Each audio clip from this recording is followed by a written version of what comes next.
much better now that you've just changed the number. No. It wasn't that. It was. Let me see. Hold a second. Hold on. Like all the additional things you can do, like nick and stuff like that, or Yes. like the additional weapon properties and stuff. Yeah, Yeah, that not a fan. drives me nuts. Like I understand it's useful, and I mean it certainly gives you guys more stuff to do. But for one, it's confusing, and it's not very well explained. Um, Yeah, and two, it's just like fucking flashbang. Um, I don't know. It's just yeah. I mean, it gives you guys a major skill set, but they didn't update the monsters accordingly. So like the monsters don't have Nick and Vex and Slow and all that, or Sap. Um, so you basically just have to like increase your encounters and stuff, but they didn't explain that well. They made you guys like really OP really quickly. Okay.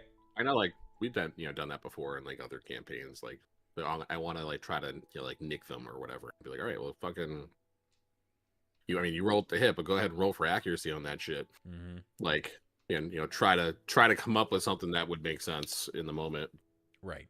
Or if you're going to use those rules, don't expect the DM to remember all of it. Like you are absolutely going to have to remember and call out like when you have advantage, when you're able to make an extra attack with the light property in your action but not in your bonus action, blah blah bullshit. Like you got to know it if you're going to use it.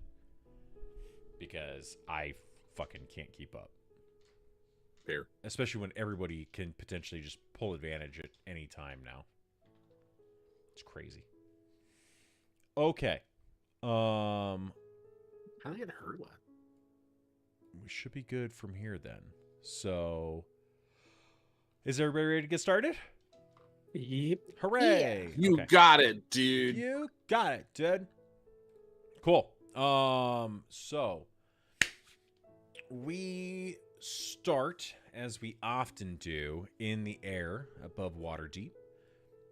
This time on the back of a snowy owl, currently gliding on the wind, looking down into the city streets for food, rats, the occasional alley cat to snack on.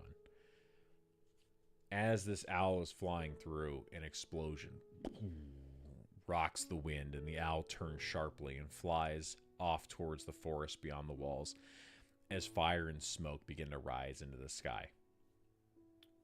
We head towards that explosion. We hear crying, wailing, yells of confusion.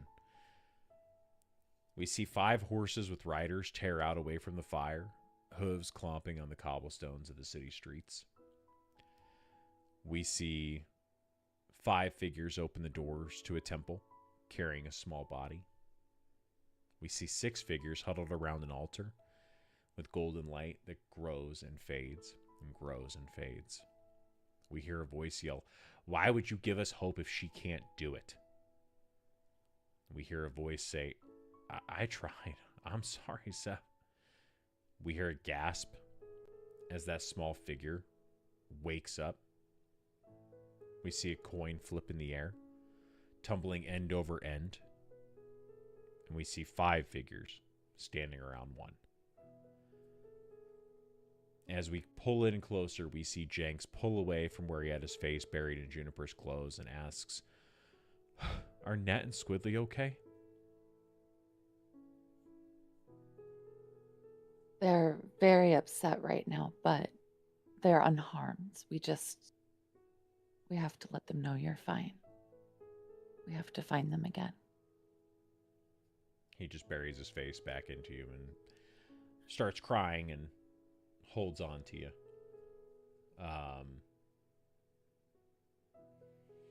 Obaya looks around at the 5 of you and she says, I gotta be honest, I've always been a believer, and I've always felt the touch of Joaquin, but I don't know if I've ever seen anything quite like this. And I certainly wasn't expecting her to answer or to accept Zephyrin in as his champion. But I mean, you see, you learn new things every day. She places her hand on Jinx's shoulder, and you watch as that glow this time emanates again from her, and does not fade, but more flows into his shoulder. You watch as the clothing in his shoulder begins to glow with that holy light, and it moves through him, and you watch as his wounds start to heal. He looks back for a second at her and looks down at himself as he sees the cuts and the bruises and the blood start to close up and heal and stop flowing again. And he's barely able to mutter out a thank you before holding on to you again, Juniper. Juniper's gonna pet his head and then be like, is there, and if not, it's fine. I don't know how your memory is gonna be, but do you remember anything that happened before the explosion?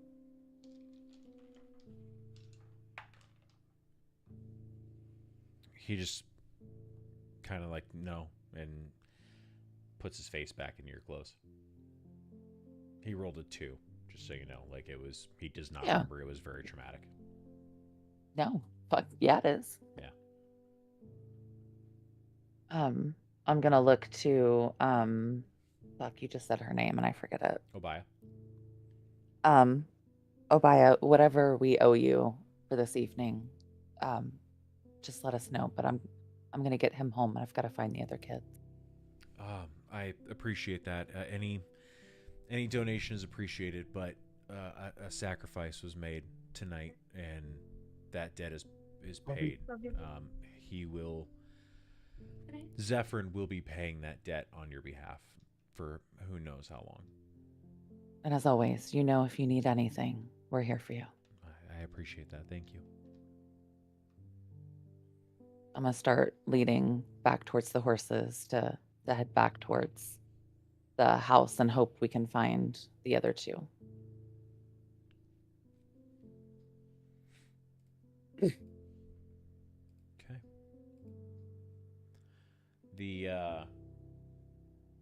There's gotta be a fucking dark mode for this. Holy shit.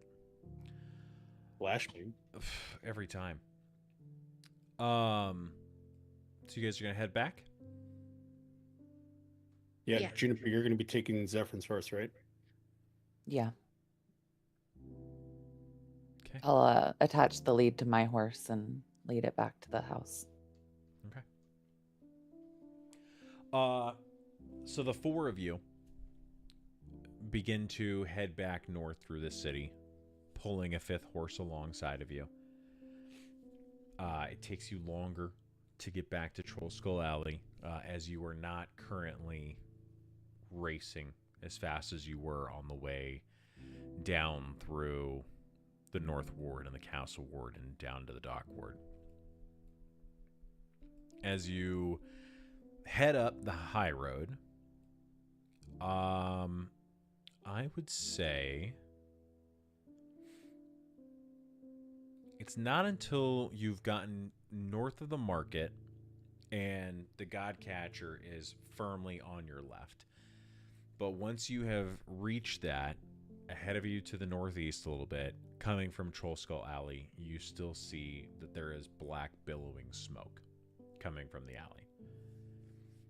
You head up north or up the high road, turn right onto Delzorin Street, and approach Trollskull Alley.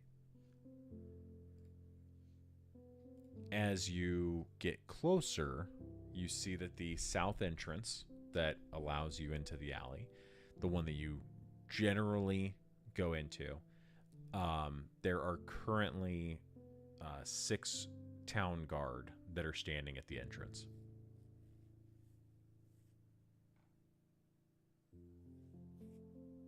I'm gonna slowly ride up to them and see what they're at the Trollskull for. So they're not at the Trollskull. They are currently at the entrance of Trollskull Alley. Okay. So as you begin to ride up, one of the guards steps up. He sees that you're looking at him, and he goes, "Halt! There's been an explosion. It's dangerous. We cannot have people entering at this time." Unless we live here, right? Whereabouts do you live, ma'am? Trollskull. Give me a minute. Roll a persuasion check for me real quick. Like, obviously, we look haggard as well. Like, I think I rolled it twice on accident. Just take the better of the two. Yeah, take the better of the two. They're both 2, so 8. Wow. Okay. All right, let's see. Guess what he rolled? A 2. An 8. 2. That's 4 2s in a row. Yeah, that's crazy. Let me just see. Charisma. Yeah, it's a 0. Okay. He steps back. The other 5 kind of fill that gap. He walks back and make a perception check for me, Juniper.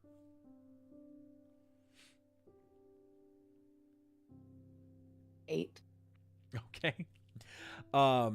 He steps around a corner and is gone for about 30 seconds, and then walks back around and comes up to the guards, and he looks at you and he goes, let me see here. Yeah. Sergeant said that they can come through if they live at the alley, or if they live at the Trollskull, they can come through. And the 6 guards separate and allow the 4 of you to ride through. Any word on the bakery and the owner, by chance? We were one of the first groups on scene. Unfortunately, we can't speak to an active investigation at this time.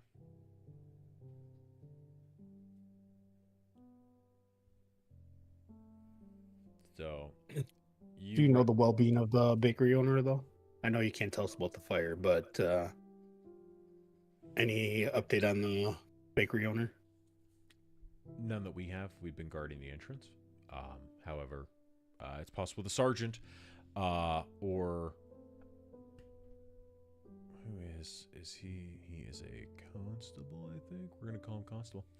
The sergeant of the constable may have more information. Thank you for your time. Mm-hmm.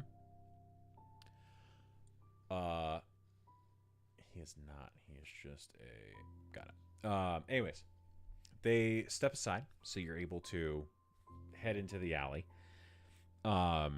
As the 4 of you ride in and take your initial right in, the coffee shop is very close to that entrance, and you, as you ride in, see that is still the source of where that smoke is coming from. It does look like the fire has been contained. You do see a lot of water. You're not entirely sure of where it came from, but you do see that there's a lot of water on the ground and the walls of the shop. There is debris all across Trollskull Alley. And currently, there are... go ahead and make a group perception check for me.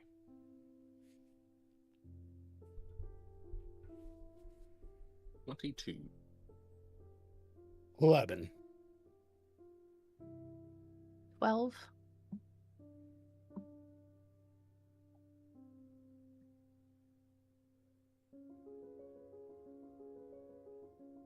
Eight? What Okay. the fuck is with my dice? They do not want you to Welcome be to my hell. higher than that. Yeah. All right, listen here. I'll pull out real dice. I'm tired of this shit. All right.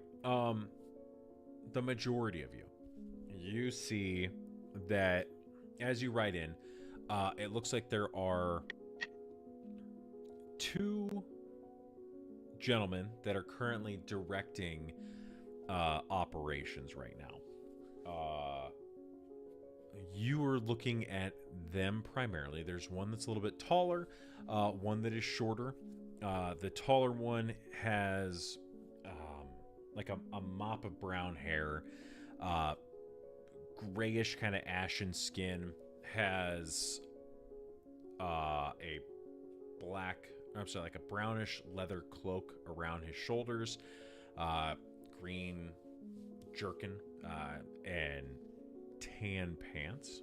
There's a shorter man next to him, blonde, legitimately kind of looks like Tollimer.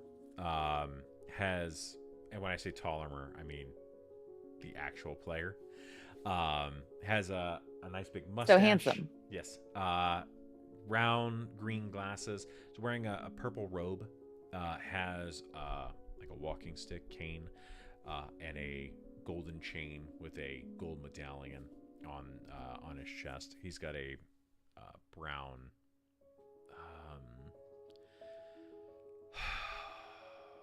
kind of like a backpack pouch.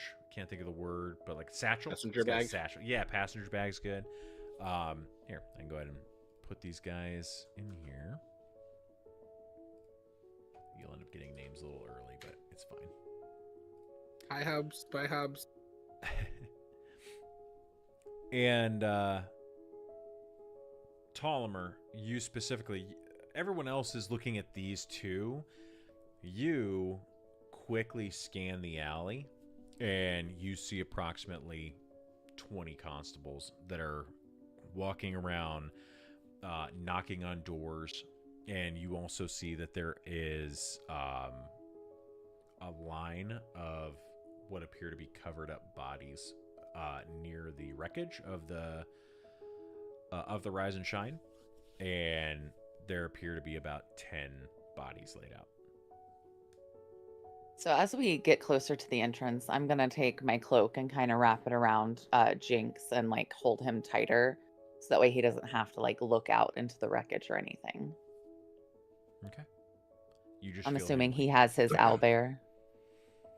Yes, because you gave it to him. So Okay. yes, he does still have it, and he is holding on to it tightly against himself and you. Okay. Any sign of the other kids right now? Make a perception check. Or investigation. 24. You do not see them right now.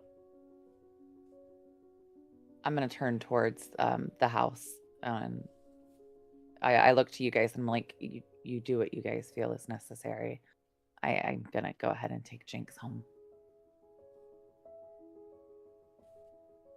I'll go I'm over gonna to ride Ripper. towards. Yeah, I'll kind of motion to Voldred, and I'm surprised, at how many were lost. I thought it was only 2 or 3 while you were in there. I agree. I don't think there was more in there, especially going in there.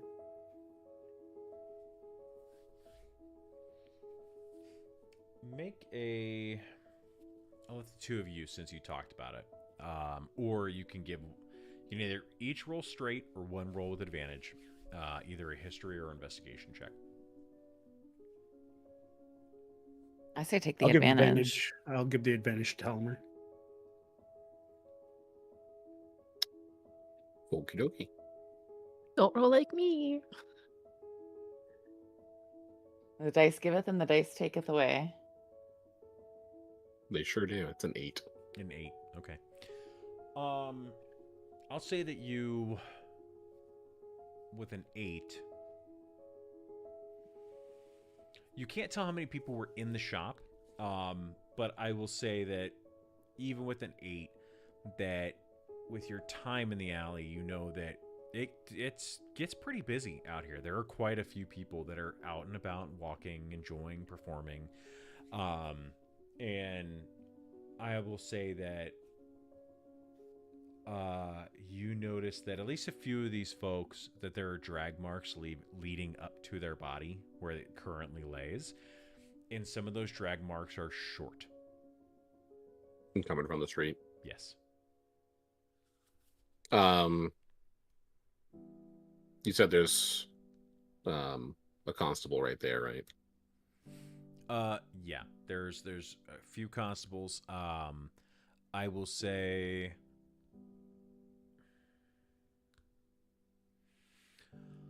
I'll say that with the two gentlemen that you could see, that you could tell that one of them has the sergeant's badge, on his cloak, and the other one in the robes looks like he is probably some type of mage.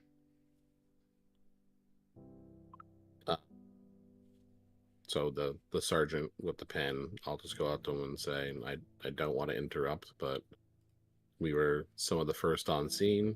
I'm sure you're doing things here. We're gonna head back, to the Trollskull. If you need to talk to us, get information from us, by all means, let us know. He looks at you and it's just kind of quick, like looks up and, okay, yeah, thank you. We may come have some questions for you later.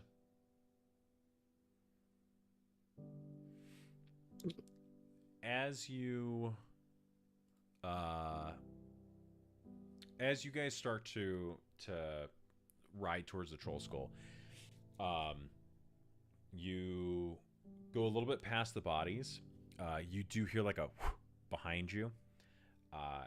Anyone who looks back will see that the gentleman in the robes, in the purple robes, he does something with his hand, and you watch as all 10 of the sheets go off of those bodies.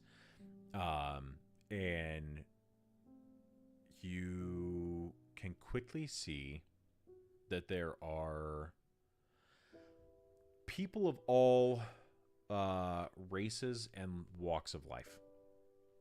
There is what appears to be an elderly female human. You see two.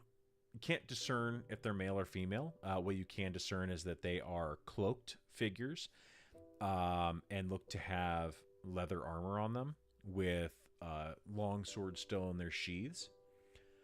There are a couple of humans and what looks to be maybe a half-elf that are just dressed in plain clothes. You do see one male gnome. Give me... Anyone who wants to try, go ahead and give me a perception check with disadvantage, since you're riding away.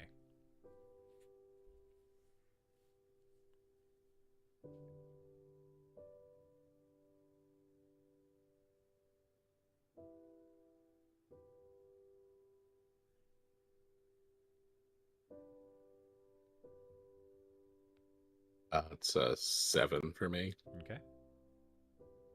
Anybody else? Cool. You see, it looks to be a male gnome, and you also see two female halflings. It looks like that they probably had like a couple of instruments in their hands, and then there's two male halflings that were that are near them in the line. And then as you continue to head towards the Trollskull, you guys arrive, you hop off the horses, tie them up. Looking around the alley, you do see that there are still quite a few constables that are walking around. You see on the north entrance, just like on the south entrance, there was 6 guards that were lined up blocking the entrance. There's a north entrance to the Trollskull Alley as well. That additionally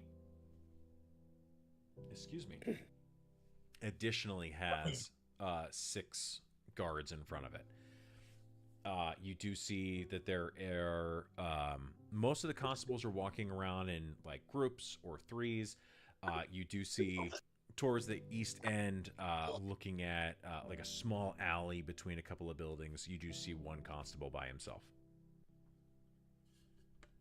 And you see that there's still a pretty decent amount of debris strewn throughout the alley and everything. Oh, yeah. Right? Yeah, this place is a mess. There has been no time for recovery or cleanup. You guys have only been gone for about an hour. Okay. And the Trollskull's windows are still blown out, right? Yes. Yeah. I'm gonna lead Jinx inside and call out for the other two, hoping that they're hear something. Okay. Make a persuasion check for me real quick.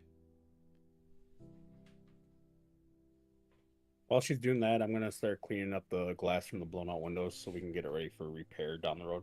Okay.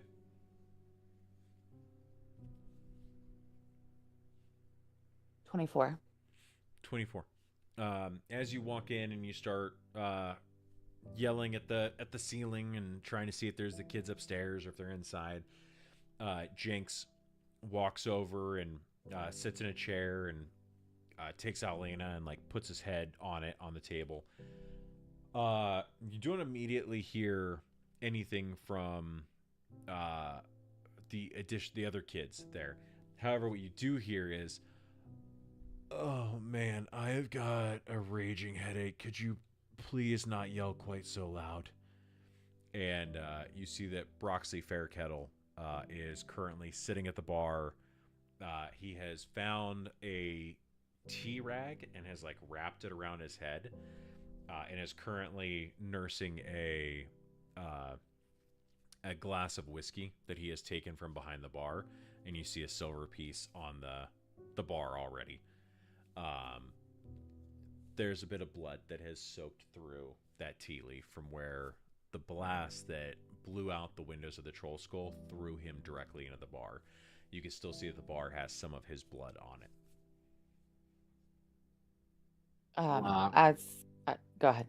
Yeah, that's I'll go behind the bar, pour myself a glass of whiskey, slide the piece back to him, and then I'll use Cure Wounds to heal his head. Great. You heal him up. You slide that piece back. He he smiles as you do. It's a weak smile, you know. Just kind of that little bit of a grimace grin. He's like, oh, "Thanks, Tollimer. I appreciate that, man. What This is the the day fuck to stick together." happened?" Yeah, this is a day we need to stick together. I heard a bang and then it was lights out. What happened? The coffee shop and bakery down the alley here had an explosion. It's a lot of loss.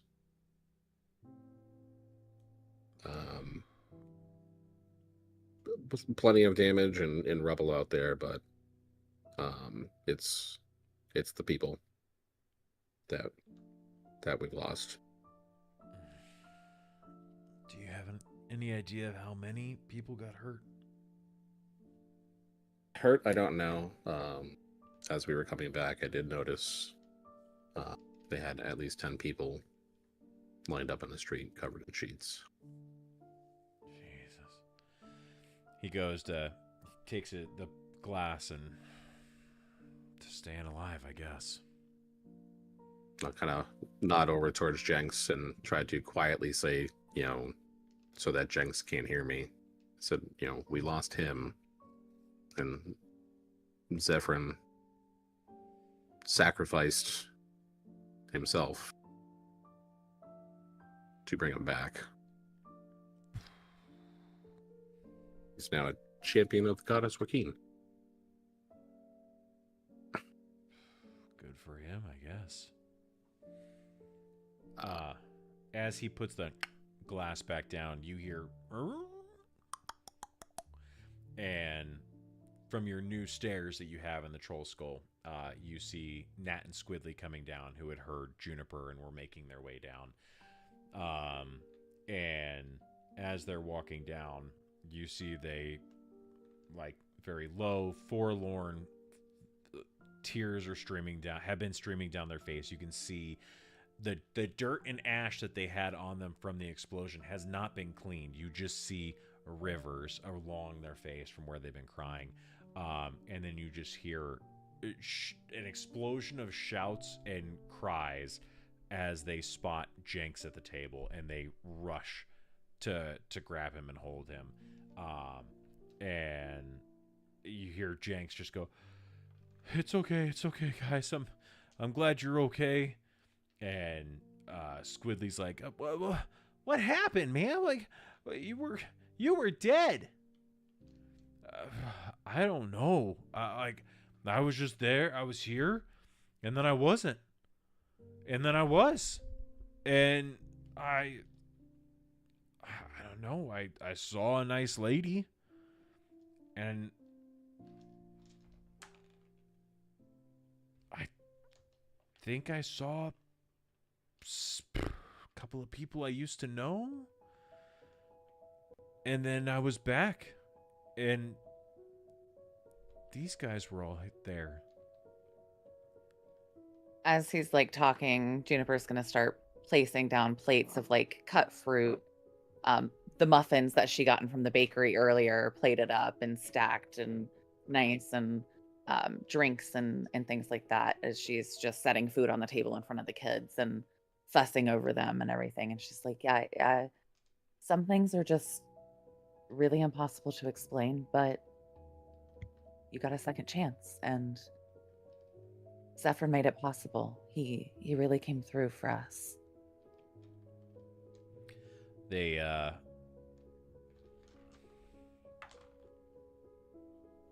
take no notice of the food. They are fully focused on Jenks. And you even hear Squidly at one point. It's like, what's it like to be dead? And Jenks is like, I don't know. It was just dark. And they chat, and they're just hugging each other and everything. And you just see that weight has come off of their shoulders. And Squidly looks back to you, Juniper, and he's like, so Zephyr's not coming back? He's going on a long adventure. It's not that he's not gonna ever come back, but his road's gonna take him on a different journey now. But you guys took Jenks to someone and got him fixed? Yeah, Zephyr made sure it happened.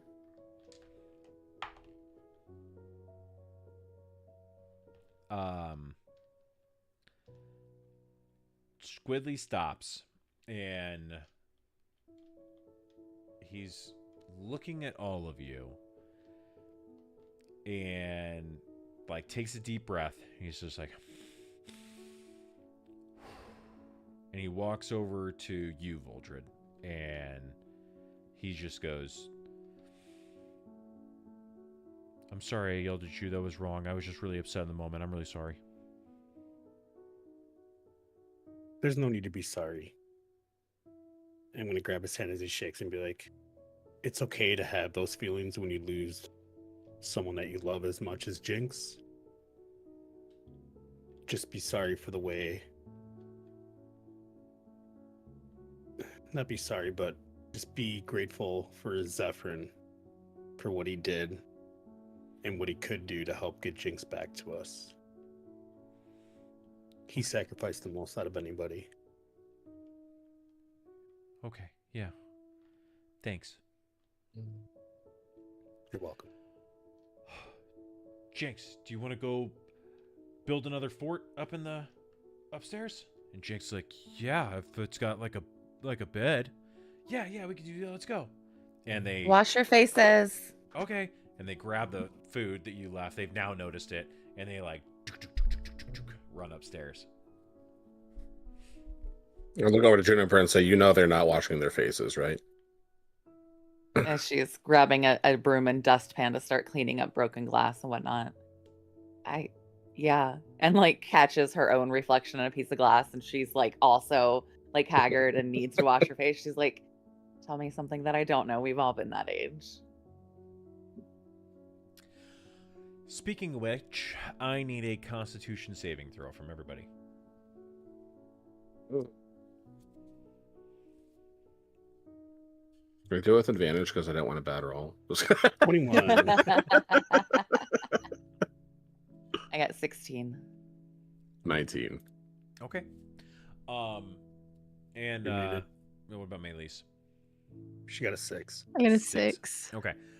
The three of you are you're just kind of not really thinking about it. However, you do watch as Maelise starts to shiver as the wind starts to blow through the blown out glass in the troll skull.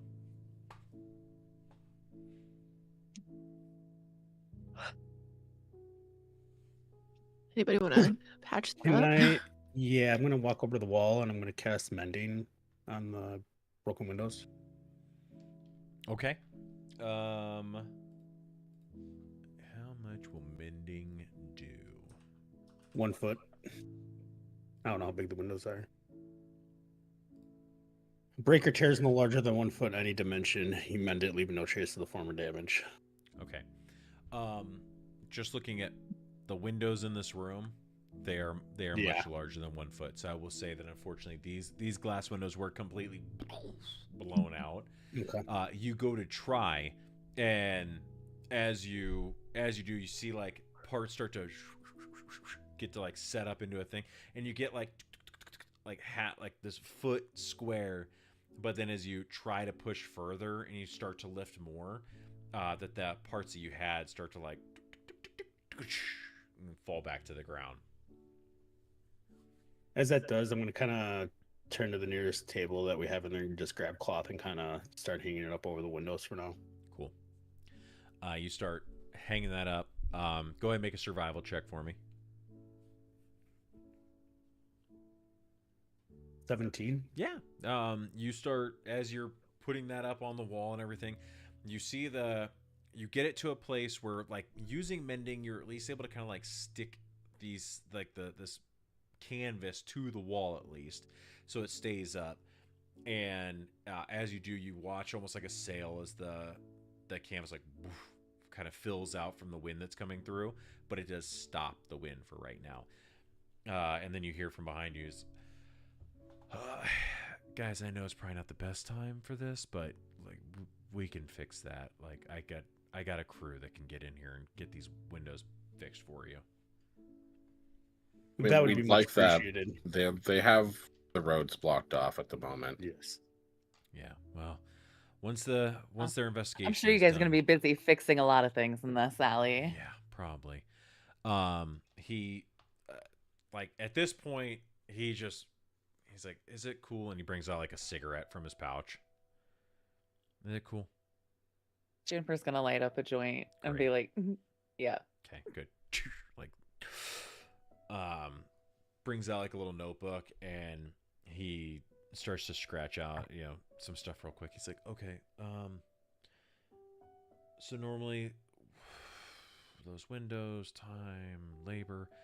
I'm Normally going to look at it'd be Talamar. about- Do we have insurance to cover things like this?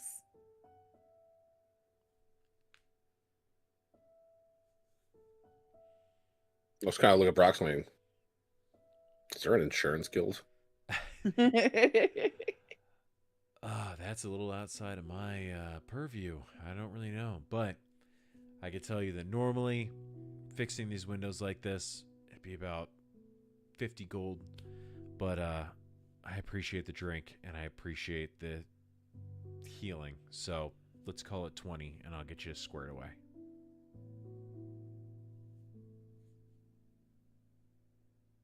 Okay. Cool. All right. Look, guys, I'm not feeling great. So if you don't mind, I'm going to take my leave. Yep. Understood. Great. If your symptoms get worse, find a doctor. Yeah, will do. He hops off of the bar stool and he goes ahead and he grabs a cloak and heads to the door. As he opens the door to leave, you hear like on the door and then it opens up and the two gentlemen that were in the alley, the sergeant and the mage, are standing in the doorway. And As he Brock's- like gets to the door, Juniper's gonna look at Maelise and be like, and just mouth, "Uncle, really?" She's just gonna kind of, I don't know.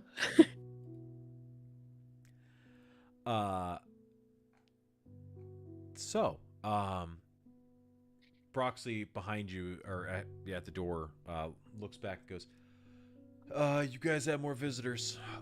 Excuse me, gentlemen. And he goes in and walks out. Both of them look at him, and they're like, excuse me. Your name, sir? Broxley Fairkettle. I'm with the Innkeepers Guild. You can reach out to my union rep for any comment. And he goes ahead and heads off into the night. And both of the gentlemen look in and look at the two, or at all of you standing there.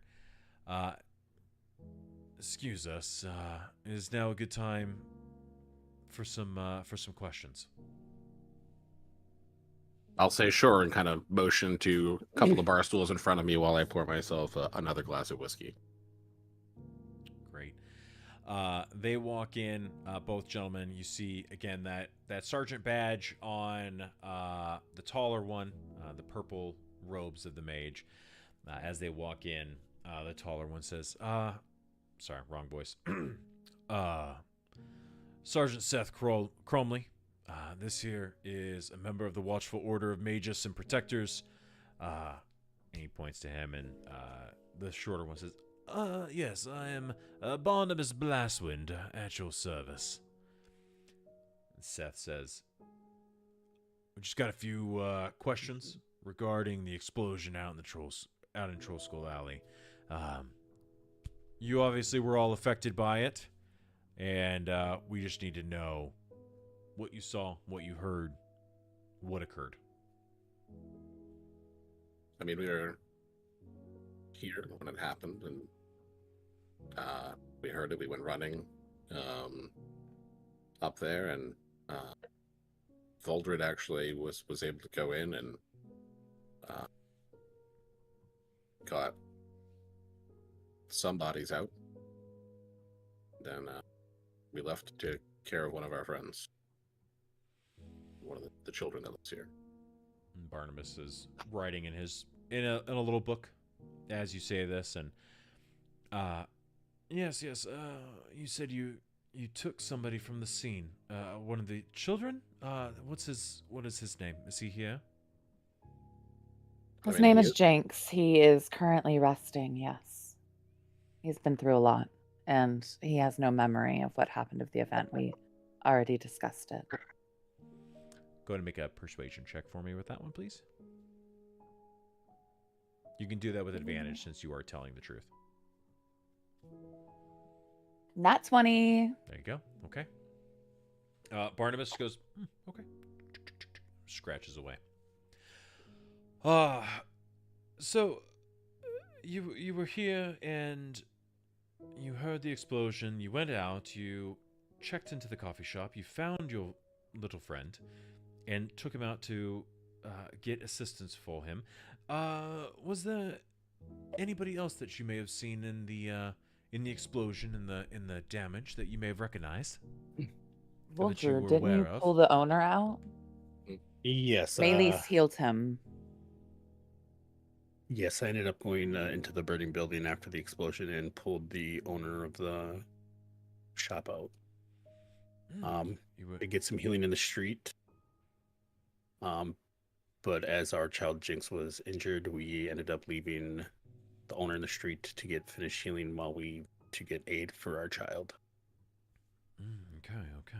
You went in, you grabbed the child out, you grabbed out the shopkeeper, Arabica, let's see here, and he flips back through a few pages. Arabica had no recollection of what happened when we were questioning. Okay, understood. Checks through, and you can see off into a page, and goes back to his page that he was writing on before. We were just in the shop earlier this morning. Everything seemed fine. Okay, good. So you were there this morning, and then the explosion happened later. Okay. Did you see anything of interest? You said it seemed fine. Was there anything out of the ordinary? Anybody that you may have noticed or observed that gave you any pause or concern? No, everybody's been raving about their muffins, though. I mean, they're pretty popular through the city. Interesting. Okay. Um, was anybody here? Were you expecting anybody to arrive later today, or were you expecting any visitors at all?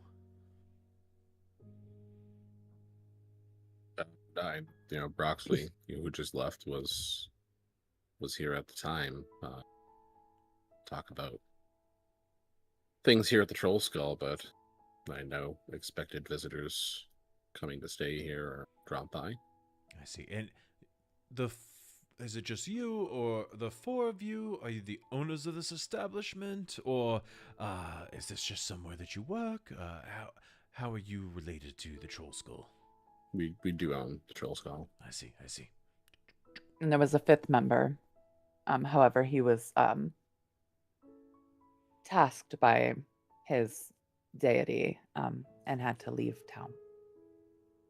I see. And his name? Zephyrin. See. Is there any idea of when this Zephyrin may be returning?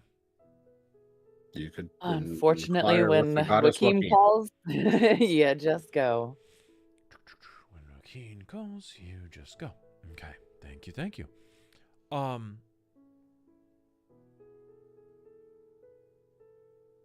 right. And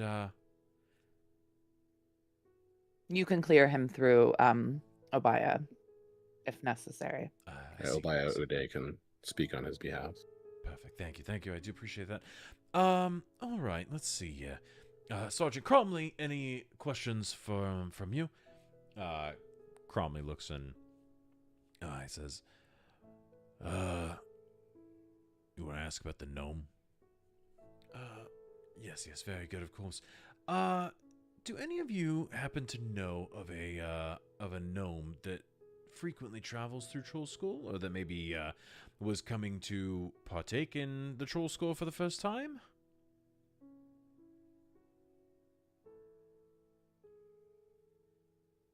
We're not open yet. We had a soft opening a few nights ago, but we're not operational quite yet. We just finished construction. I'll point out the new stairs. I see. Okay. We're still waiting for our what is he? Our cook, our baker, to arrive from I forget what town, but I'll say what Scorny town. Bell. Yeah, Scorny Bell. Scorny Bell. Okay. Well, this does assist us quite a bit in the investigation. We do appreciate your time.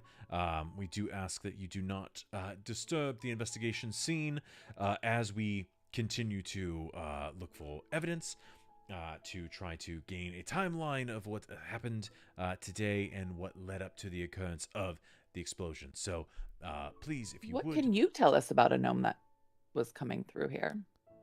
Just so we can keep an eye out and we know if the person's dangerous or not. And I mean, we do have children here. So there was a gnome as we were coming back that I noticed. Go ahead and make a persuasion check for me, Juniper.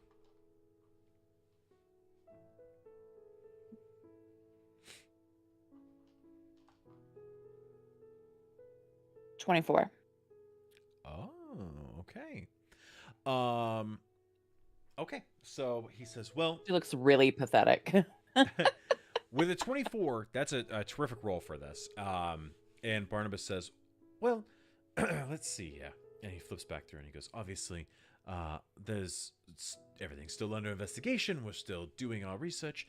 You don't necessarily need to worry about a gnome coming through here because, unfortunately, that gnome has passed. However, what we did find is it did appear so far in our investigation that this gnome was running from armed pursuers, of which we believe there was at least 2, possibly 3. Keeps flipping through, and at the time of the explosion, it does appear that that gnome was moving towards your business, towards the Trollskull. And what we have noticed so far, it does not look like anybody involved, a infected, killed in the explosion, knew that it was coming. It's almost worse. So, with that, and he closes up the book. Thank you very much for your time. We do appreciate it. We're going to continue our investigation. If you wouldn't mind staying in your home and your residence tonight while we continue on.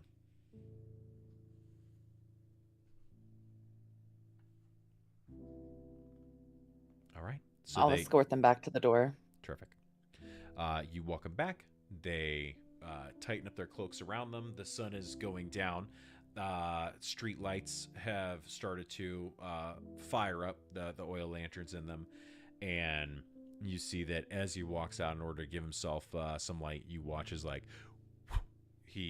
Barnabas, out of his hand, you watch as 4 globes of light go pop out in the air and just start to slowly circle around him and Seth Cromley, and they head out into the night with these dancing lights around them, providing some additional light as they continue around and looking at buildings and starting to head back towards the Rise and Shine and the row of bodies and the destruction over there.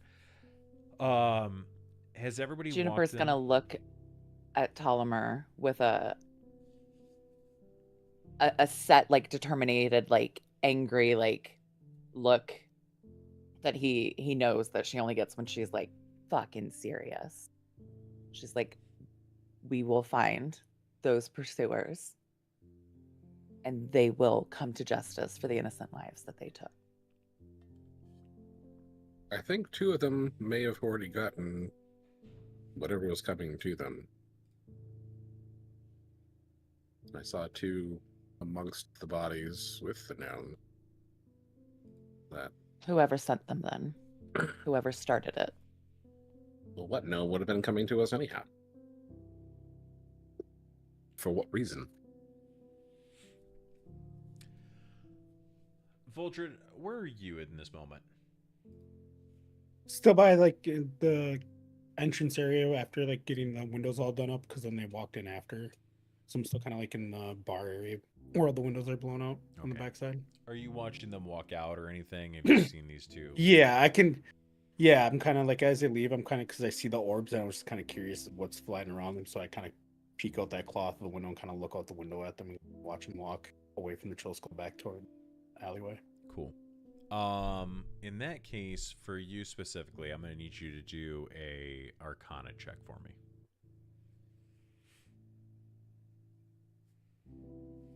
22. 22. You look out at them as they're walking away.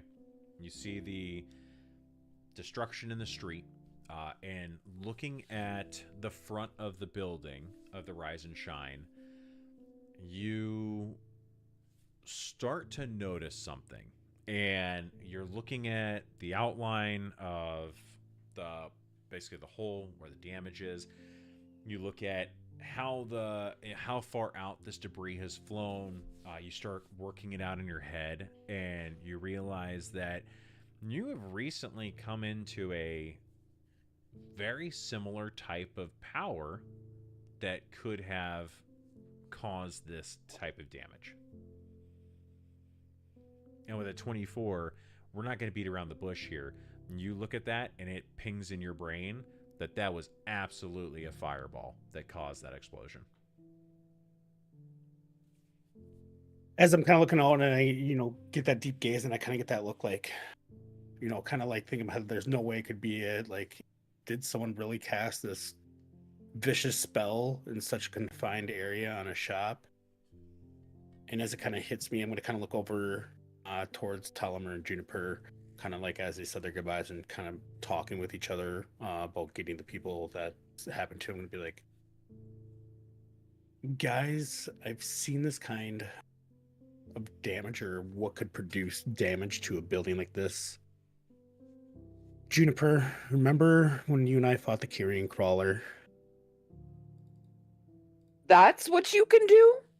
The little fire that we manage, that's what that can be? Well, it's not so little. This fireball is a 20. No, yours. Yes, yours. mine, yes. But I didn't cause the damage. But that spell can cause the damage. We took care of the fire when in our battle, so that was not from me.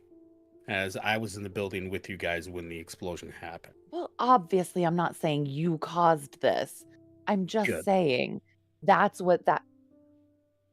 I It need to can sit do down. that.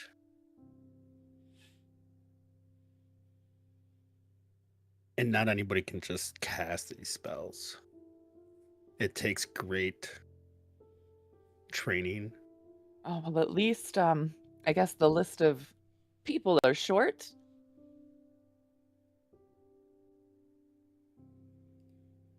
I have not seen this in some time, but as progressing through my spells over time, this fireball with a direct hit can cause the right explosion. And it was almost seems like how most of it was blasted out of the building. It could have been casted while inside the building or next to it. Above table. So there was a gnome and then 2 pursuers. We saw the body of the gnome. Mhm. So clearly they got who they were going after. And you said you saw 2 bodies. So was it a gnome and then I guess one of the pursuers and the other one got away? Is that what I'm I saw a putting gnome in together? 2 bodies that had swords. Oh, okay. I mean, it could have just been people with swords. So we essentially just we need somebody to get past the guards and investigate the bodies and see if we can find any specific seals, signets, type stuff. I can help with that. As I kind of like whip up like a hand, you kind of see like a finger that kind of goes slightly invisible. Talamer, do you remember the time of our armor? I do. Now we need to know who has got the best eyes for looking at it. I can go in, but I cannot use this invisibility spell to get close. It will have to be someone else.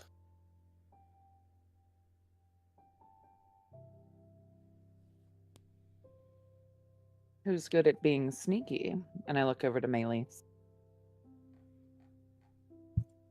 I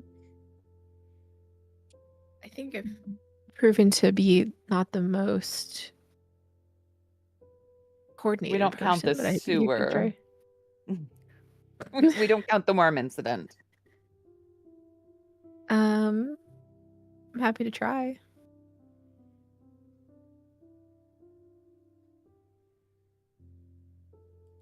Dear. Okay. So what are you guys doing? Yeah. I mean, I can be somewhat sneaky, but my real talent is not. I'm not very sneaky. It's I not can all about performance and sleight of hand, but It's not completely about being sneaky, as you won't be seen. You just have to, watch out for people. Pay close attention to what you're looking at, and see if we can see anything out of the ordinary. all right, I can go. Just above table, like my stealth is only +3. I'm the highest at +4. It really is. Okay. It's Yeah. everybody's game at this point. Gotcha. My sleight of hand is +5. Oh, my sleight of hand's +8. That ain't a concern. Okay. It's That's about why. being That's sneaky. why I was like, I'll go because my sleight of hand's +8. Yeah, we're very good with our hands, Melees. Very good. We've had a lot of practice with each other. I must say, though, that I think sending 2 of you would be a better option to get a double set of eyes. But you 2 have to make sure to watch out for each other. Before we get too far with that, is invisibility a concentration spell?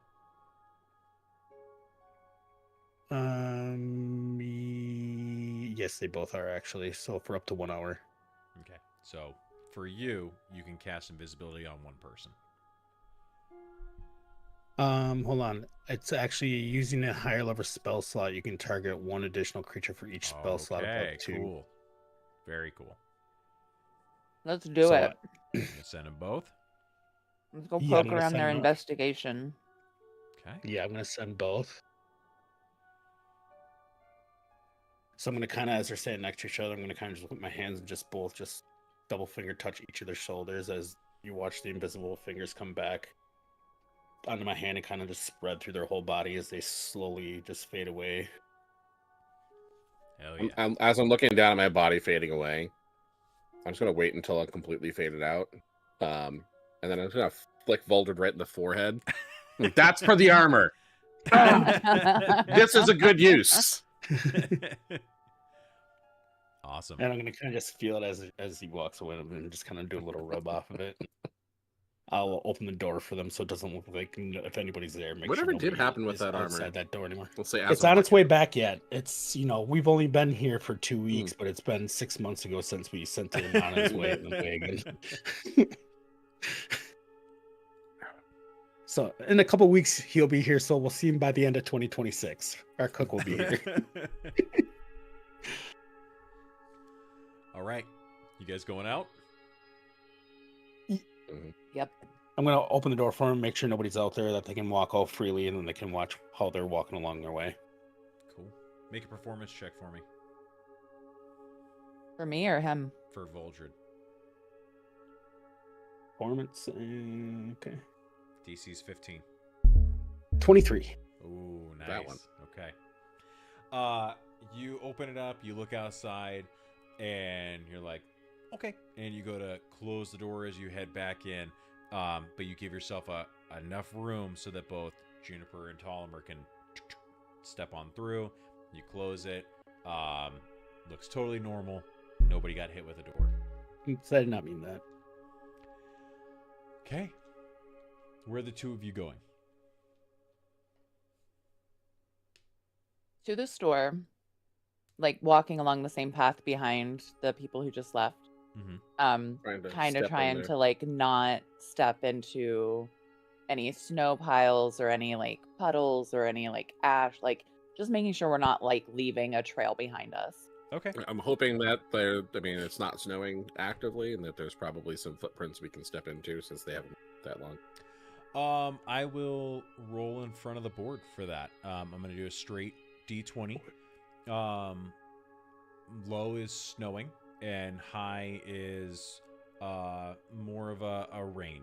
So something that is not going to actively leave footprints behind. We'll roll that. It's a nat 20. So, yes, you step out into the rain. As you are walking, you do have some like... And normally, if you were walking in water like that, it could potentially see some splashes come up. However, the rain is strong enough that it is hitting and splashing around you as well on the cobblestones. So for right now, you guys are just invisible and nobody's going to be able to follow a trail. So you head to the shop. Mm-hmm. Okay. You walk along the front of the buildings. And I will say, with invisibility and with that nat 20 for the rain, that I'm not going to need a stealth check from you guys. You just do it.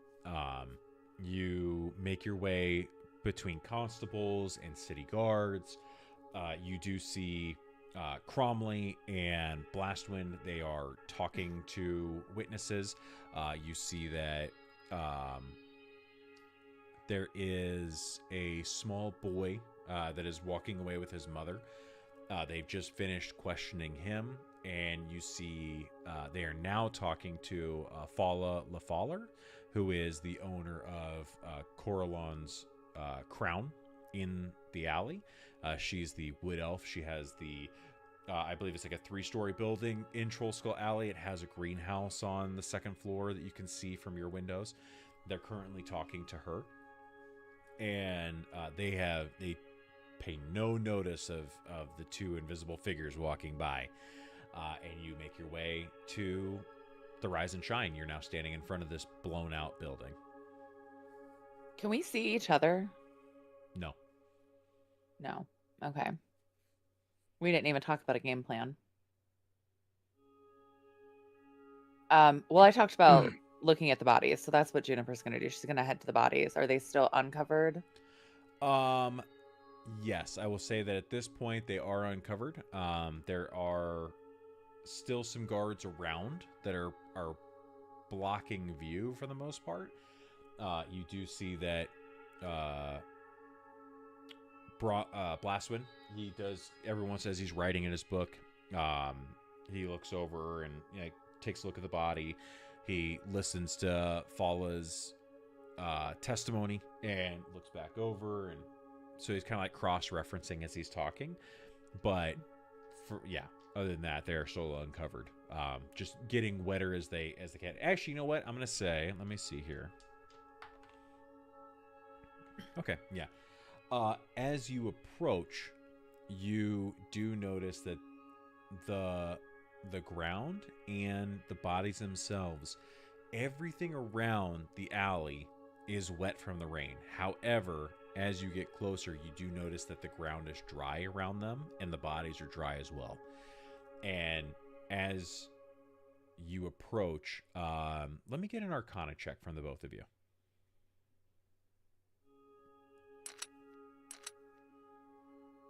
14. Great. You look up and you do notice that it's you see a shimmer, and it's basically from the raindrops that are hitting the top of basically feels like an invisible type of force field that is above the bodies, and you see the rain dripping onto that force field. But you don't see it. If it wasn't for that, you wouldn't know it exists, and the fact that it's dry down on the ground. But right now the bodies are still dry and unmoved. She's gonna start specifically checking the two I guess the ones with swords, the ones that we assume were the pursuers. Okay. All right. Make an investigation check for me.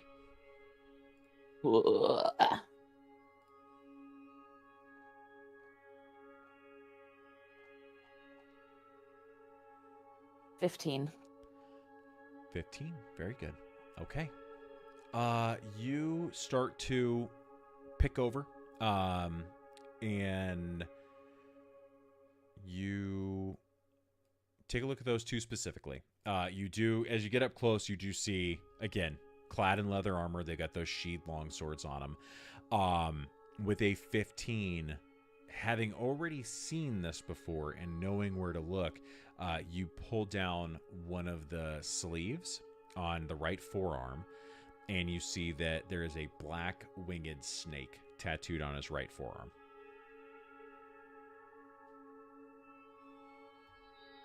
Cool. If that's all that I find on there, I'll sorry, go ahead, Telmer. So while she's doing that, I'll be on the gnome. The gnome. Perfect. Okay. Go ahead and give me an investigation or perception.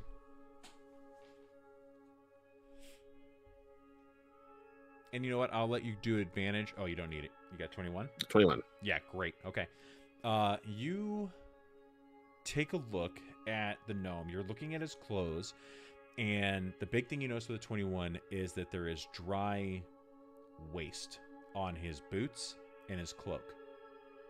And having spent quite a bit of time in the sewers of Waterdeep recently, you look at that and you catch a sniff, and you're like, that smells exactly like the sewers.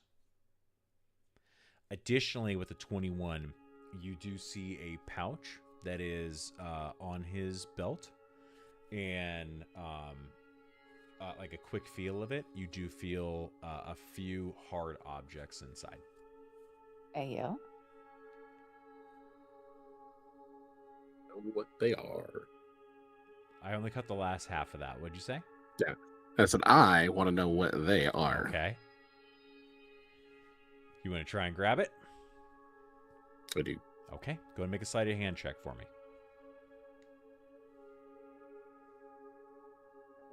18. As I see, never mind. Okay.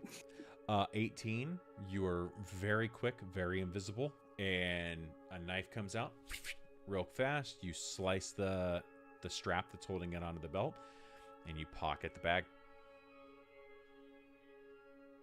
How close are the guards to us, like right now? 2 feet.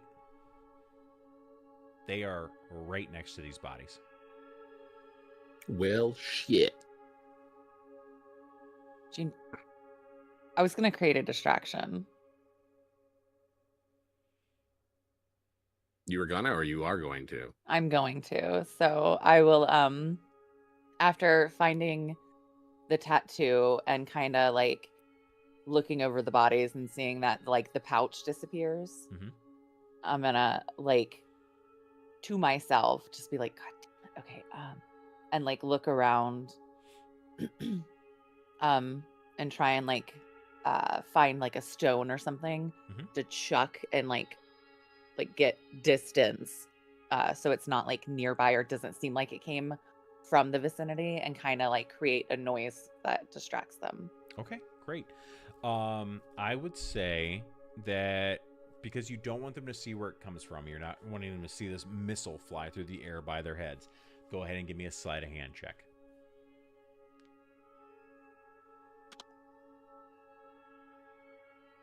15 plus 8. Somebody math. 23. Okay. Yeah. There's a ton of debris around. You watch as these 2 guards that are standing, 3 guards, sorry, that are standing by the bodies they have backed up close to the bodies because of that force field, and they're trying to stay out of the rain. They are talking to themselves and do not see as a rock like whoosh, clack, clack, clack, clack, clack, clack, clatters along the cobblestone on the other side of the street. All 3 of them, I mean, really no roll needed. They don't get a nat 20 on it. So all 3, their heads kind of snap and they look to each other. Who's that? I don't know. Well, go check. It's wet, man. I don't care. Come on, let's go. And they're like, Seth and Barnabas have these things. We don't need to worry about the bodies. And the 3 of them head out to go check the source of the sound. Just before I take my leave, as they're moving out and kind of a hole is open up to make it a little easier for departure. Now that I'm closer to the rest of the bodies, is there anyone else that I recognize or anything distinct about the other folks? Since you now have time, I'm not even going to ask for a roll because you've caused a distraction. You're invisible. You're not really pressed for time for the moment. I would say you probably have about 3 to 4 minutes before these guys make their way back to try to get into the dry area again. So I will say that as you look, you see that there are 2 female humans, 1 male half-elf. They are dressed in plain clothes. And as you look over them, you pull like a couple of like handkerchiefs and like some small bags that have, let's say, a total of, let's say 13 gold pieces out of these bags. Each of them has different logos or insignias. You could tell that these are servants of wealthy North Ward families. They were out probably running errands with this family money. I'm taking nothing besides the pouch from the gnome. Okay. I just want to pick up any details I can about anyone that's amongst, the lost. Right. You don't notice anybody here that you recognize.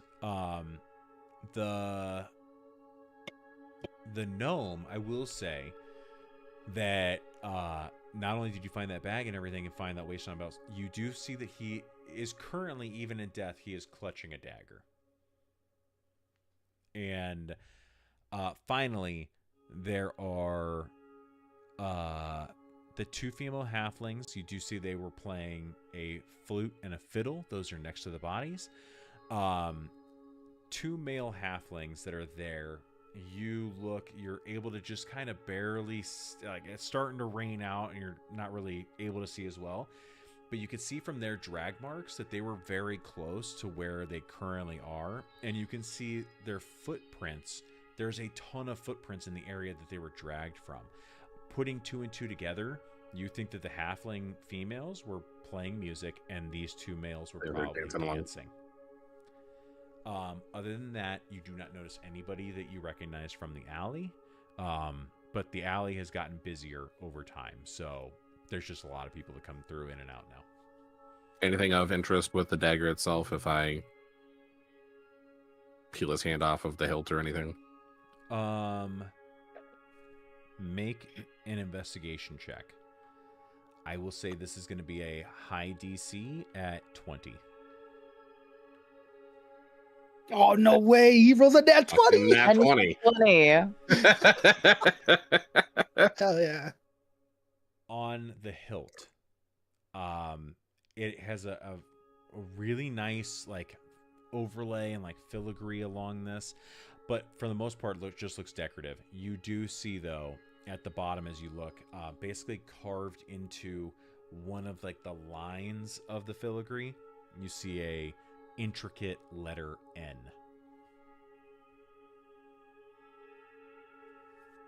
And I'm leaving it there. I'm going to try to wrap his fingers back as they were. And I am going to take my leave of this situation. Okay.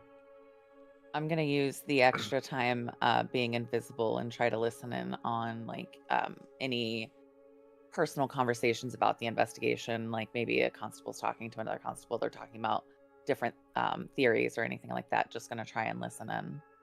Okay. I will say that you currently have the opportunity to overhear what Fala is talking about with Seth and Barnabas. Okay. Okay. So these three are talking about the investigation. You walk over and listen, and Fala says you catch her kind of in the middle of her conversation as she's talking to him, and she's like, "It's like I told you. I was watering plants in the greenhouse on the second floor of my shop when the blast blew out some of my windows. Lucky I wasn't injured. I'm amazed. I think that my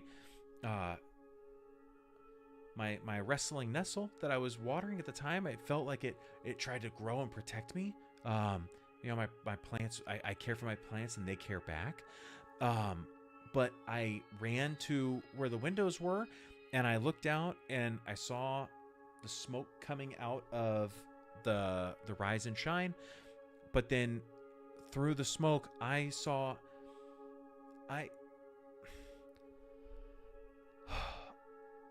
know you're not going to believe me, but I am positive that I saw a Nimblewright take something from the body of that gnome.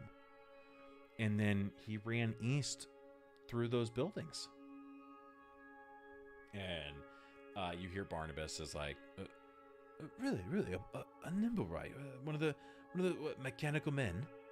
Yeah, I think I saw one at the parade the other day, and that's exactly what he reminded me of. It was just so weird, but I've only ever seen them do a few things at a time. I don't know. Maybe the blast got to my head, and maybe I'm seeing ghosts. I don't know. Can I roll a history check for what a Nimblewright is, or Yes, what you absolutely Juniper can. would know about it? And I will say you can roll it with advantage because you guys do have direct history with it.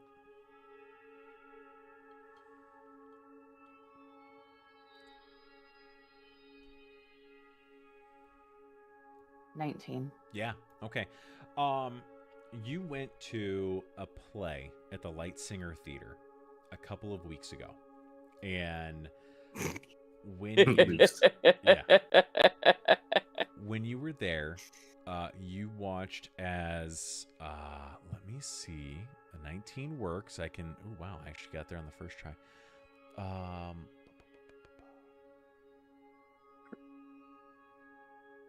came through? I don't know what this Kenku music is, but can we Can we change it? Like, it's very piercing. Like your mystery ambiance? It just keeps hitting a chord, and it's cutting through my head. What's in your head? I wish I could say nothing. I would have to check and see if I could find out who had it, but you did see one of the attendees. Here we go. Okay, yes.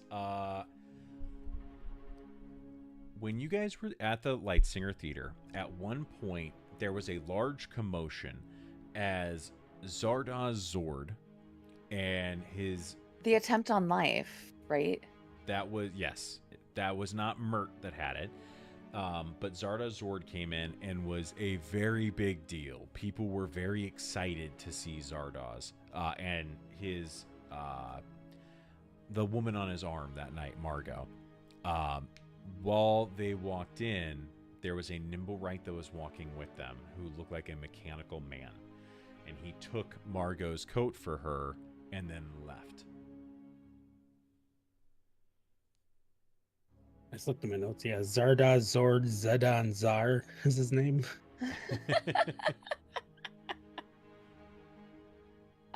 Yeah, so with all the information that we could gather, I'm going to hope Ptolemy has also been paying attention to the time and that he gets back to the Trollskull before his invisibility wears off.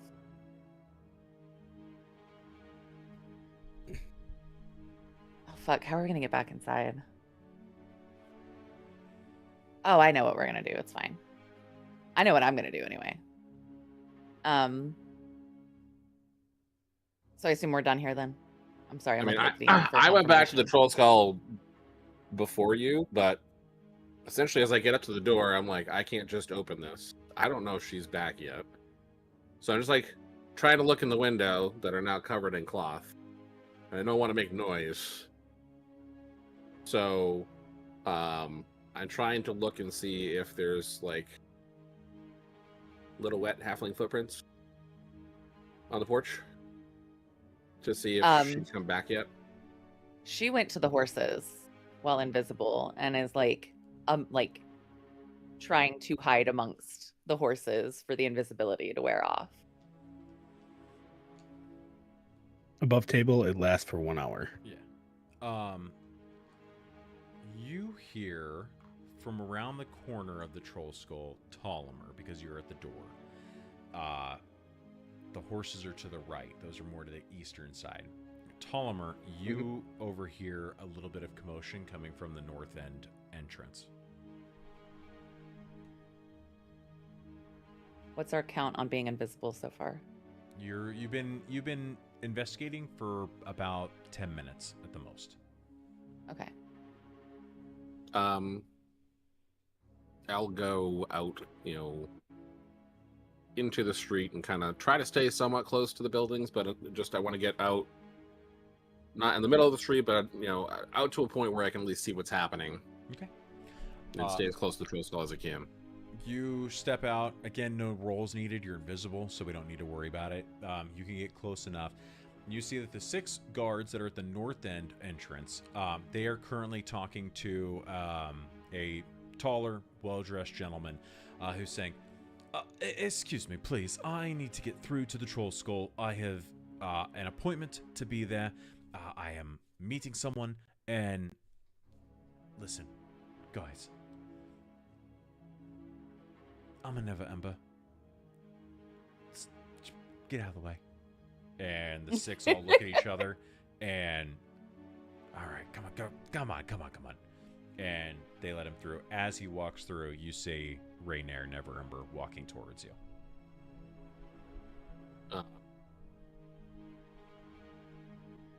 So I'm gonna do like the very quick tiptoe, trying to get back without making too much noise. And I'm just gonna put my face up to the broken window and go.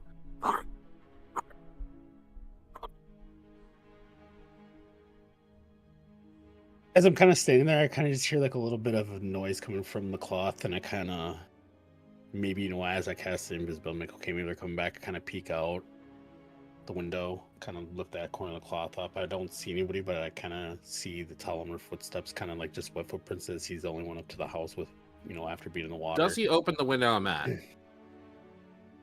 Sure. It's the same one I put the cloth Right. over. Yes, and. Right in the forehead. I'm gonna feel it. I'm gonna kind of walk over the door. Open the door. Rainier's coming. Open the door, and as he walks in, like I can kind of feel him brush against me, and I'm just gonna kill my concentration of the invisibility. Okay.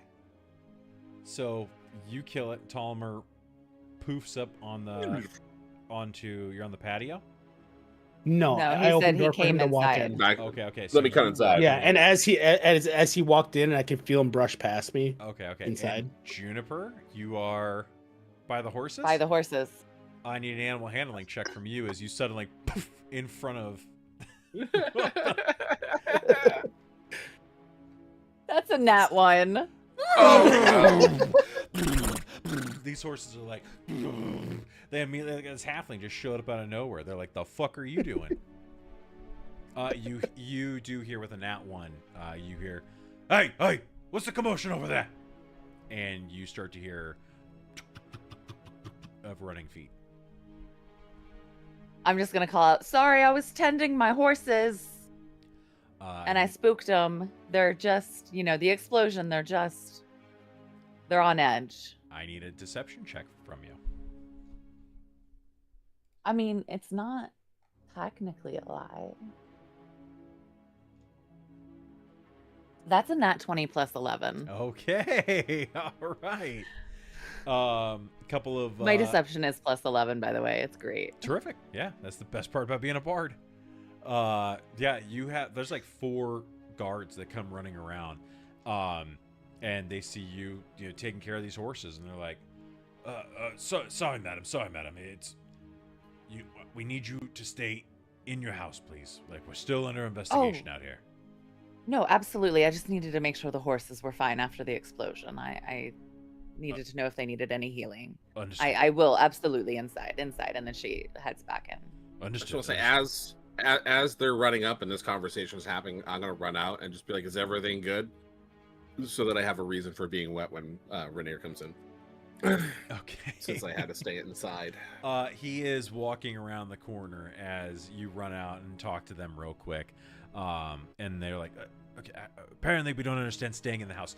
Yes, everything is good. Please, back into your home. We are under investigation. I'm just gonna hands up and be like, I'm adventurers, not you trying know to us. interrupt. I just wanted to see if we could help or something happened. You can help by being inside. Thank you. All right, we'll be right here if you need us. Again, I don't think you're understand. Just stay in the house. So the two of you head back to the front door. Rainier is like dunk, dunk, dunk, dunk, up the steps, and it's like, Tolima and Juniper, so good to see you. And you, she looks now like streaks of rain, like she just looks like she's been through it, and she's gonna like kind of like pull on her clothes a little bit and kind of like ruffle out, fix her skirts and just be like, it's been an evening. Don't mind. You flop your messy hair back like a wet mop. Yeah.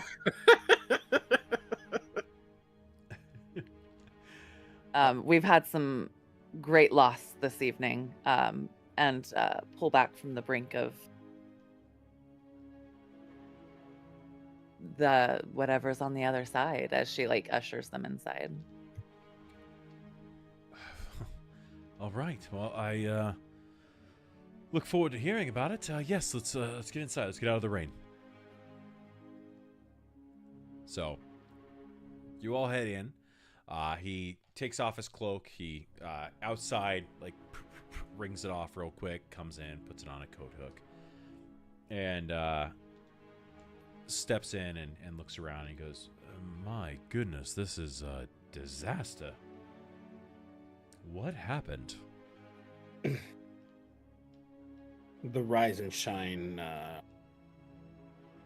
blew up a few hours ago, and the blast of the explosion blew out our windows, and we gotta finish cleaning up and get repairs done to the building. Goodness. All right. Well, I'm sorry. Are you all okay? It's Jake, been a long Yeah. day, but we'll be okay. One of the orphans perished in the blast, but a sacrifice sufficient enough brought them back to us. My goodness. This is a truly sad day, but I'm glad to hear that there was at least somewhat of a bright mark in it. I do believe I have some of the last muffins from the shop if you are hungry, or would you like a drink? Yes. I think I could have both, please. So I'll I'm look to pouring Tolliver to pour him yeah. while I step muffins I'm pouring a out. whiskey for myself as she's talking, and then I just kind of like nod to him, and if he says yes, I'll just pour that. I'll slide that glass over to him. And if he says no, then I'll offer Who's something else. that? Who's in the background there? Shane. Where? There's an animal in that corner. What animal is that? Not that corner, the other one. Oh, Yeah, over there. That's my dog. That's Piper. Aww. Hi, baby. Want to say hi? I just saw Shadow move, and I was like, You want to say hi? No. She doesn't. no. Tucker also doesn't want to move. His mouth is wide open with his tongue hanging out, and he's snoring. Yeah. Forgive me, I lost track here. Rainier takes Yeah, the so I was- muffin and the drink. Yeah. So did he want the whiskey? Yes, he does. Muffin and a whiskey. So he takes his drink and has a bite of his muffin, and so tell me, I obviously I saw the guards and everything outside, and the place looks like shit, if I'm being honest.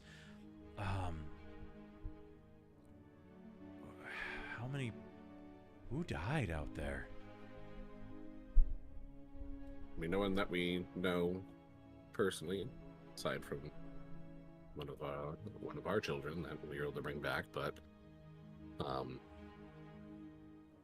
there was at least 10 or so bodies. Varying halflings, humans, half elf, gnome. Gnome. They say at the same time. Make an insight check. Both of us or just him? Yeah, I'll say both of you. 10.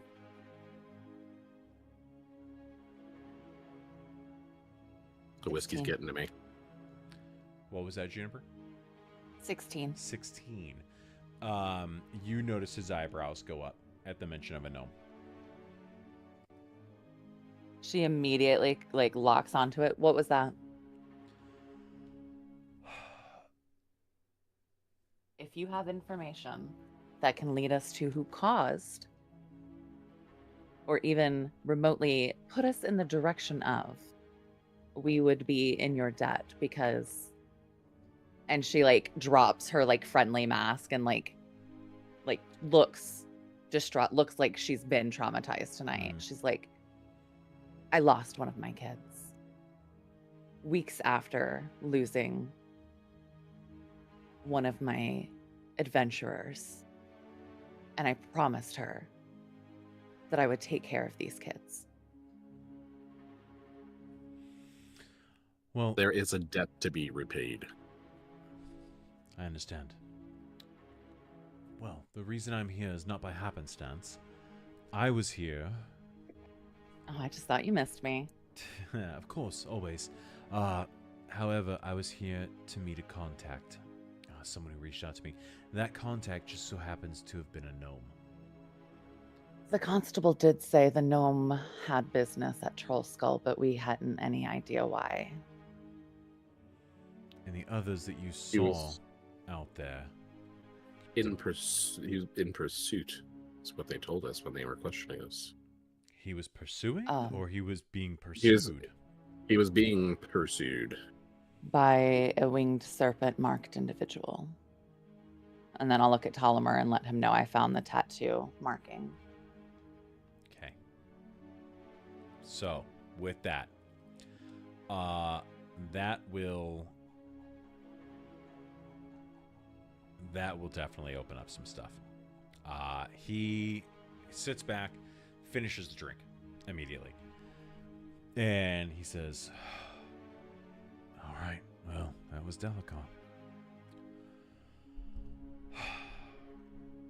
When the Lords of Waterdeep ousted my father, I thought his long, dark shadow was finally gone for good. The truth is, as I've told you before, I want nothing to do with him, but his spies hound me. One of them, a gnome named Dalakar, has been watching me for months. Then, about 10 days ago, the spy was suddenly nowhere to be seen. My father didn't trust many people, but he trusted that gnome. I spoke to a few of Dalakar's friends. Apparently, he was on a special mission to retrieve the Stone of Golar, and was afraid that the Zentrum and the Xanathar Guild were close to catching him. When he heard about my kidnapping, he wanted more information about the adventurers who had rescued me. I think Dalakar was planning to pay you to deliver the Stone of Golar to my father in Neverwinter. I was trying to get here to make sure that I had contact with him at the same time you did. Because you don't want your father to have the stone?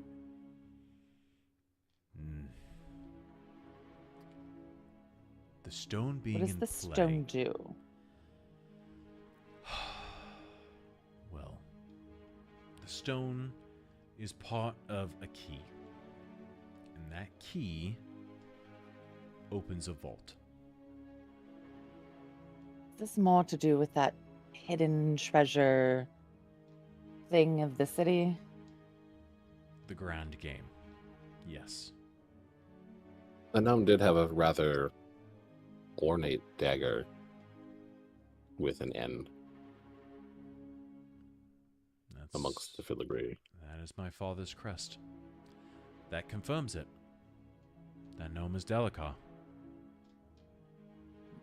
Well, wherever he put the stone, he never made it here, unfortunately. Did you find the stone on him? We can't even get near him. The guards are doing an investigation. You saw how see. hard it was just to get into the alley.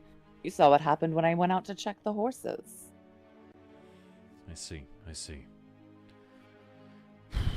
Well, if he I mean, hasn't... they said he was being pursued by 2 or 3 individuals, and we only saw 2 amongst the bodies there. So it's possible that someone else was pursuing him and got away. I see. Maybe with something from him. I don't know. We've come across this crest before, the tattoo, right? It's the You have absolutely come across the winged this. snake for sure. Yes. Yeah. One of your very first sessions, you came across that Yeah. that Zentrum tattoo. the Zentrum, that's right. Yes. Okay. So I'm gonna ask if he'd like anything else to eat, and I want to go like in back in the pantry. You know, I'll just ask him, "Do you want anything else to eat?" I'm gonna grab myself some bread. Yeah, some bread, some meat would be good. Yeah, I'm so- not picky. I'll go back and hot since it's raining, I'm sure. just a small little mini charcuterie of bread, meat, and cheese.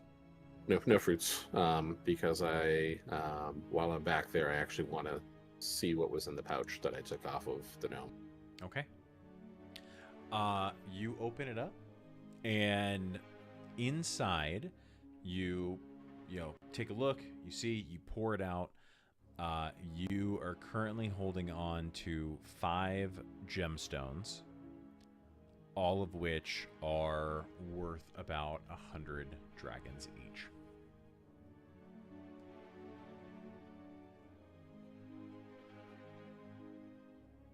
I'll put them back in the pouch. And kind of, tuck that back away. But not the gem that they're looking for. Is that right? Or do we not know? You don't know. You've never seen it. Okay. Just asking above table. Yeah. As he's in the back, I'm going to be talking more with Rainier and just asking questions like, this gem, in case, we're still in the area, if we do happen to come across it, or, if he stashed it in an alleyway and a kid finds it, like, and we keep an eye out for it. What kind of gem is this? What does it look like? The stone is not a gem. It does look more like a jade green stone. It's oblong, and normally has, every time I've seen it, has 3 eyes set inside of it. But so every time you've seen it, so the eyes can be removed? I heard my father speak of blinding the eyes. Additionally, we did intercept a letter that we believe was meant for my father a while back. And I believe the time that you came to Mutt's mansion, that we were discussing it at the time, and we think that Dalakar had said that he had the stone, but that it was blinded. So we do believe that the eyes are missing from the stone, and without those eyes, the stone is useless. With it, however, with them, it could potentially lead to the vault.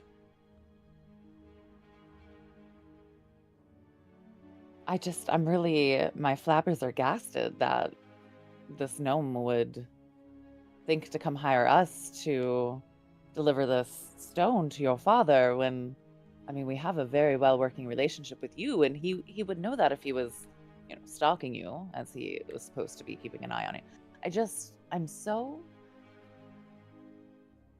I'm confused. News of the group that saved Rainier Neverember, Daggelt Neverember's son, travels swiftly through a city like this. It's possible that Dalakar heard about you, and decided that you might be just the type of adventurers that he could use to send a message while trying to keep himself from being apprehended. And unfortunately, fair. That choice appears to have been the wrong one for him.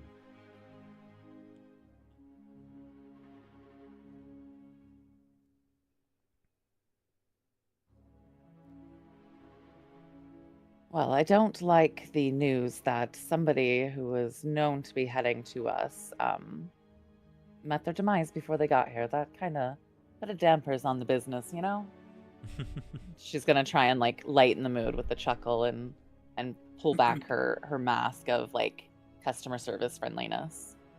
Are you familiar with Cromley and Blastwind? No, I'm not. I'm sorry. They're the ones outside running the investigation and have been canvassing the neighborhood and getting all accounts from everyone. So if anyone saw anything else, they would be the ones that would know. I see. He thinks on that one for a second and says,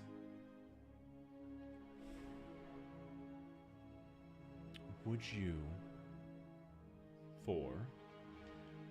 be at all interested in potentially investigating this issue for me?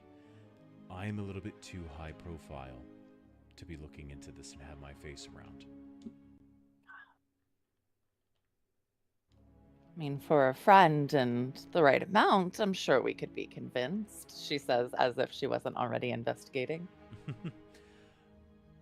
Name your price. I'm gonna look to Ptolemy. He's our bookkeeper.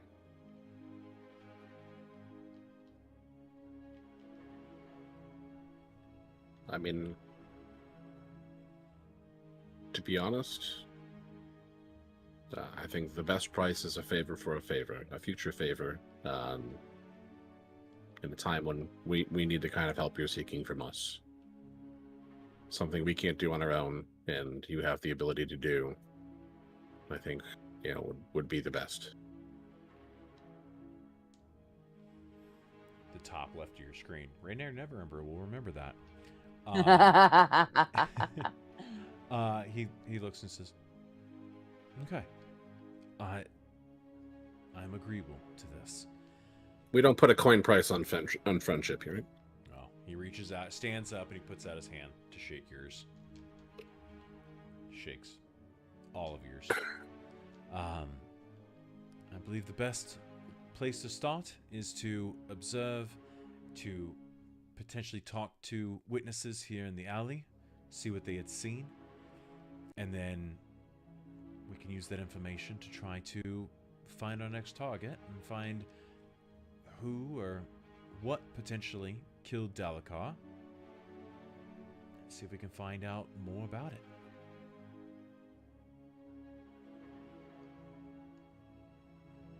That being said, I must take my leave. And he goes to step to the door. Again, please feel free to contact me whenever. You can always reach me through Mert. And good luck. He goes ahead and he opens the door. He goes to step out in the rain. You hear him go, "Oh, excuse me." And takes steps down the thing. You hear a voice from the front door, a female voice. You turn and see a elvish woman standing in the doorway. Destiny, when we come back on our next session, I'm going to have you go ahead and introduce your character to the group. Yay! Yes. Thank you guys. I'm excited. With that, I do unfortunately have a shorter session tonight, so that is where we will go ahead and end. Very nice job with the initial part of your investigation. Hell yeah. Woo! Right. Good job, y'all. Can't wait to play with you guys next time. Recite Or I'd say that a little dirtier too. Can't wait to play with you guys next time. Hey, yo. Play with me, mommy. Sorry. All right, no, we'll keep it in check. We'll be good, I promise. But I am excited, so Okay. Will we? we'll try. What is Attempts D&D if will not be to made. flirt with your friends? Right. That's right. I wasn't flirting with you. My character was flirting with your character. My God, it's all Tomer's fault. All right. Don't forget to kiss the homies goodnight. Mwah. All right, guys. Hey guys, Have a great night. Thank you very much. You We will too. see you in 2 weeks. Good night.